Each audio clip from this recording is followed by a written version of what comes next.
GLS's go for ET, LH2, pressurization. Liquid hydrogen replenish on the external tank is being terminated as planned.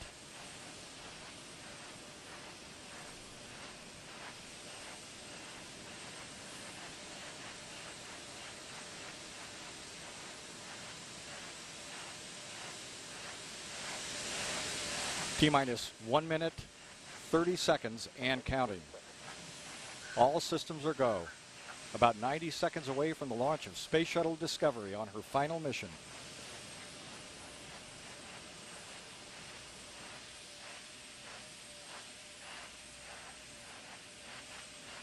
T-minus 1 minute, 10 seconds and counting. The liquid hydrogen tank inside the external tank is now at the proper flight pressure. T-minus 1 minute and counting. The ground launch sequencer will verify that the 3 main engines are ready to start. The booster joint heaters are being deactivated at this time. T-minus 48 seconds and we're transferring to orbiter internal power. Discovery is now running on its 3 onboard fuel cells. Coming up on a go for auto sequence start at T-minus 31 seconds. GLS's go for auto sequence start. And we have a go for auto sequence start. Discovery's onboard computers have primary control of all the vehicle's critical functions. 20 seconds. The sound suppression water system 15. has been activated, protecting Discovery and the launch pad from acoustical energy waves. GLS's go for main engine. Go for main engine start. We have main engine start. 2, 1. Booster ignition and the final liftoff of Discovery. A tribute to the dedication, hard work, and pride of America's space shuttle team. The shuttle has cleared the tower. Roger, Discovery. This is Mission Control Houston. The space shuttle now rolling over onto its back with a 10-minute ride into orbit. Discovery now making one last reach for the stars.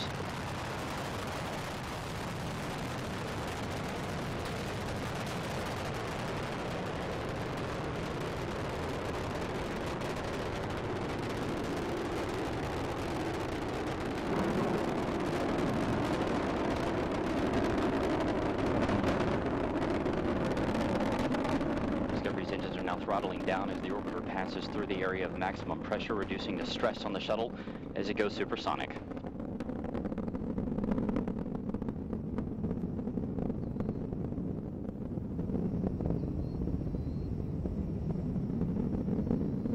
Discovery Houston, you are go at throttle up.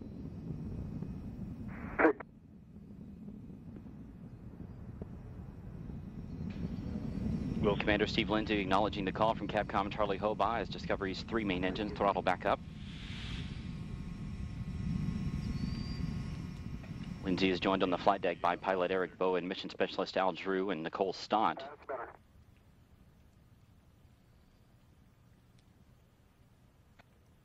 Mission specialist Mike Barrett and Steve Bowen. Discovery's 3 main engines are burning fuel at a rate that would drain an average swimming pool in about 25 seconds. The engines combined with the solid rocket boosters produce more than 7 million pounds of thrust. 1 minute, 50 seconds into the flight, we're standing by for separation of the twin solid rocket boosters. Discovery now traveling 2,695 miles an hour. Its altitude 24 miles.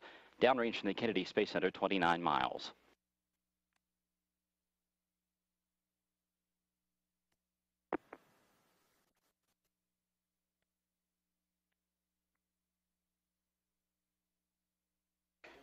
Booster separation confirmed. Discovery's guidance is now converging as the shuttle's onboard computers fine-tune the flight.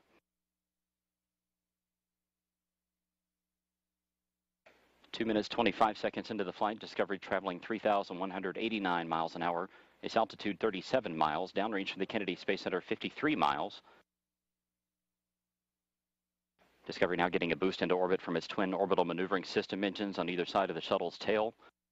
These 2 engines will burn for 2 minutes and 32 seconds. Your 2-engine TAL, we do have updates to your no-com mode boundaries, and we did launch late into pane 1, our only pane. The contingency aboard boundaries we'll use are in-plane plus 230. Let me know when you're ready to copy the new Presta ATO and Presta MECO. Okay, copy all. 2-engine tail and ready to copy.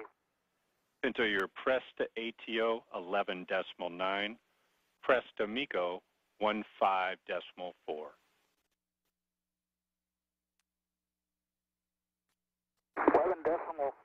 11.9 and 15.4.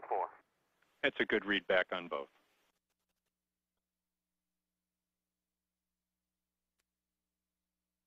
Discovery can now make it to emergency landing sites in Europe should one of the engines fail, but all three engines continue to perform as expected. Capcom Charlie Hobaugh updating the crew there with some updated time information due to the later than planned launch. 3 minutes and 50 seconds into the flight, the shuttle traveling 4,700 miles an hour. Discovery, you are negative return. Negative return. Discovery now traveling too high and too fast to return to the Kennedy Space Center in the event of an engine failure. But all three main engines continue to function as expected. The shuttle now traveling 5,200 miles an hour. Its altitude 62 miles, downrange from the Kennedy Space Center 170 miles.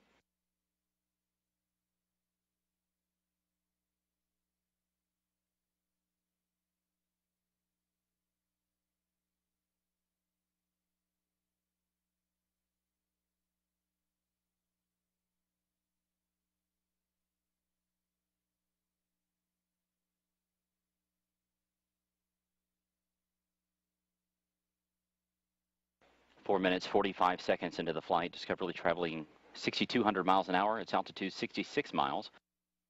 Downrange from KSC 229 miles. Here inside Mission Control, Flight Director Richard Jones and his team continue to monitor the progress of Discovery's flight. All systems are continuing to perform as expected.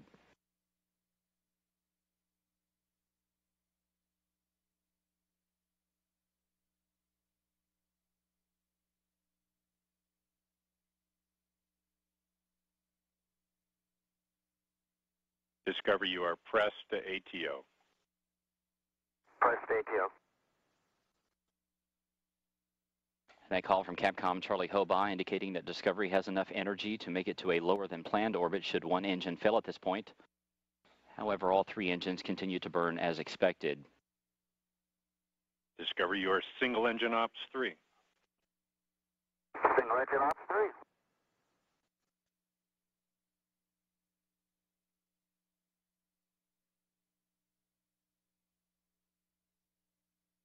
Discovery's engines are now swiveling to roll the shuttle to a heads-up position to get better communication with NASA's tracking satellites. Discovery, your single engine Zaragoza 104. Single engine Zaragoza 104. Discovery can now make it to emergency landing sites in Europe should two engines fail at this point, but the flight continues to go well. 6 minutes, 24 seconds into the flight, the shuttle traveling 9,800 miles an hour. Its altitude 67 miles, downrange from the Kennedy Space Center 447 miles. MECO, BIM for you, nominal shutdown on all three, and Pinto, you'll be go for the plus X and go for the pitch. Press to MECO, nominal shutdown, go for the plus X, go for the pitch. Good readback. That call from Capcom Charlie Hobaugh indicating that Commander Steve Lindsay has a go to press to main engine cutoff as expected in about a minute and a half.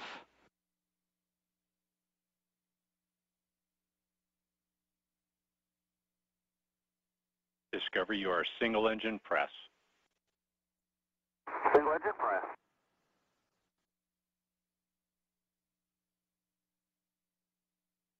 Seven minutes, 15 seconds into Discovery's flight. The shuttle traveling 12,700 miles an hour. Its altitude 66 miles. Downrange from the Kennedy Space Center 615 miles.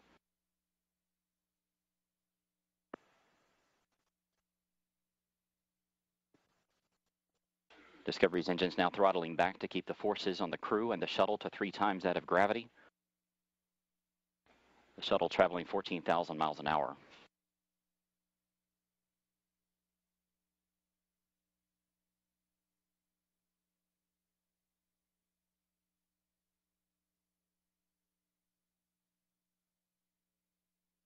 Less than 30 seconds to go in Discovery's powered flight. We're coming up on main engine cutoff.